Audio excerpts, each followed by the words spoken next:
Hey there Android enthusiasts! In this tutorial, I'll walk you through the process of updating your apps on your Android device.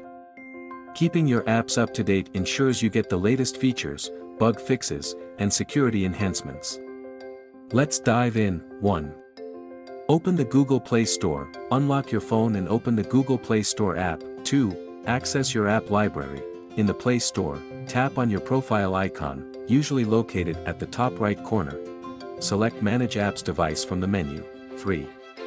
Check for updates. Under Updates Available, you'll see a list of apps that need updating. Tap on an app to update it individually, or, for Update All Apps, if you want to update all your apps at once.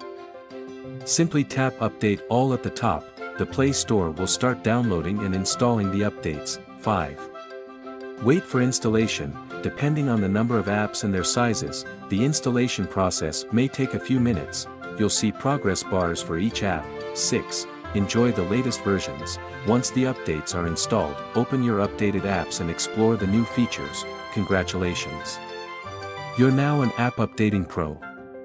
If you found this helpful, don't forget to hit that like button and share it.